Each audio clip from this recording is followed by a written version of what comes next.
Hey everybody, it's Nick from Android Headlines, and this is the iRobot Roomba 980.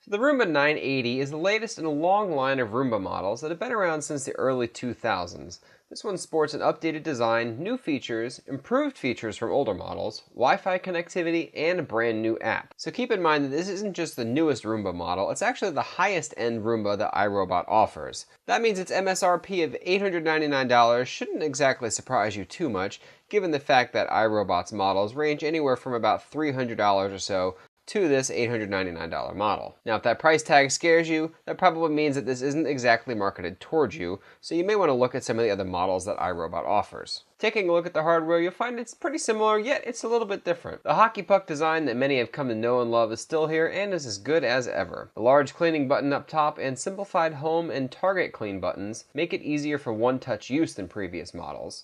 And the handle up top makes it super portable, and since it's relatively lightweight, it really is a portable vacuum, unlike that traditional vacuum you have sitting in your closet. There's no crazy cords or hoses to lug around, just a little puck that has a small diameter of 13.8 inches and is only 3.6 inches high. On the front you'll find the bump panel that goes 180 degrees around the front, from the left to the right side. This one is going to push in when it bumps into walls or other objects to help the Roomba navigate. Up top is the brand new camera that helps map your dwelling and keep the Roomba from running full force into objects. Around the back is the dustbin, which slides out with some force, and thankfully this is a closed module, as the force needed to take it out would certainly make it spill otherwise. Underneath you're going to find that triple head sweeper brush that extends a few inches out from the front right. You'll have found this on previous Roomba models. It's not really anything new necessarily, but just to give you an overview, this one's going to grab dust and other debris and help move it to the center, which contains the AeroForce brushless debris extractors. Just like the Roomba 880 before it, the 980 doesn't use brushes to grab debris.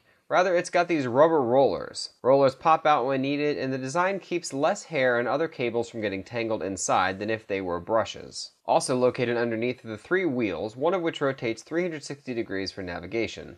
The other two are rubber and have grooves for extra grip on many different kinds of surfaces. These wheels can extend about 2 inches out from the bottom of the body, allowing the Roomba to clean uneven surfaces and climb or descend small slopes with ease. Lastly are a number of sensors located around the base of the unit. Some detect cliffs to keep the Roomba from falling, while others detect the surface type or how dirty the floor is. Included in the box are two virtual walls, as they are called, and are little battery-powered columns that help keep the Roomba out of places it doesn't need to go. These have two different modes. One's a straight shot that keeps a straight line out so the Roomba will not pass the barrier, and another is a 4-foot diameter ring that keeps the Roomba from going anywhere within 4 feet of the virtual wall. Navigation in general is more intelligent than previous Roomba models, thanks to the included camera and some other sensors on board. While vacuuming, if it needs to go back to base and charge, it can find its way back all by itself. And the only time it couldn't for me was when I picked it up to spot clean something and it didn't know where in the house I had placed it. I also had it get stuck under one of my couches a few times, and honestly I have no idea how it got under there in the first place, as it really shouldn't be small enough to do so, but somehow decided it wanted to get under there really badly. Speaking of this sort of stubbornness, it really does have a great little personality that reminded me a lot of the R2-D2 name that I gave it. And it really does make it feel more like a robot pet than that boring old vacuum in the closet. Sounds with each command are cute and distinct, and unique sounds for start, stop, errors, backing up, and plenty of other things are all here. And they're definitely an enjoyable range of sounds that likely will have you laughing 1 or 2 times as it does its job.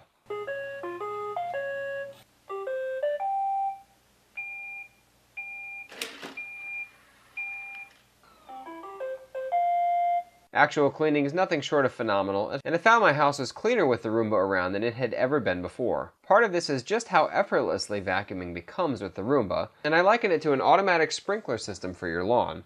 Once it's there, you seldom think about how clean your floors are, especially when the Roomba is on a regular schedule.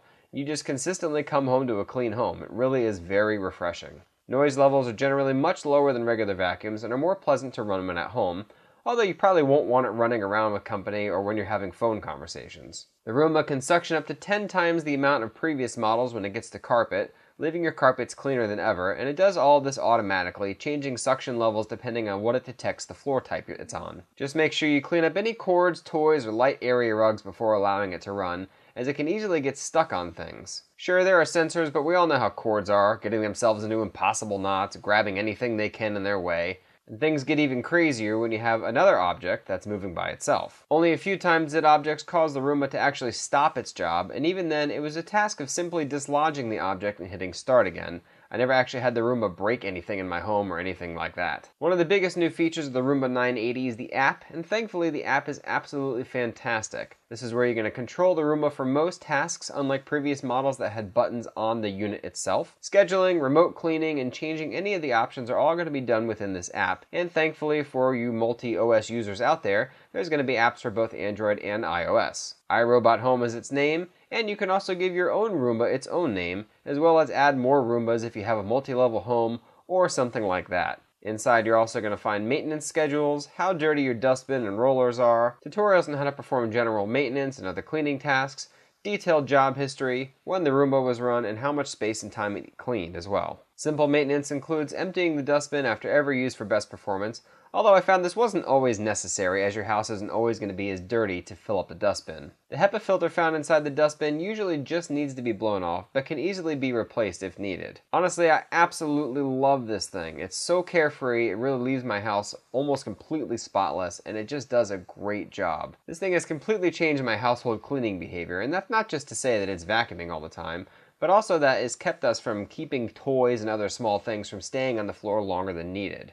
Is it worth $900? Well, that's definitely going to depend on your usage and of course how important taking annoying long chores like vacuuming out of your life are. Then there also is the consideration of the other models that iRobot has, and the cheaper models that don't have nearly as many features and can't clean as large of an area as this one. This particular Roomba is designed to clean around 2,000 square feet, but like I said, there are cheaper models available for people with small apartments and things like that won't need some of the other advanced features. Of course, that connectivity feature is really good, and I really hope that they add this to more connected Roombas soon, especially the cheaper ones, because this particular one is an absolutely amazing product, and I would love to see this extended to their other line. Thanks for watching, and don't forget to check us out on Google+, Twitter, Facebook, Instagram, wherever you're at, we're at. Thanks for watching. Till next time.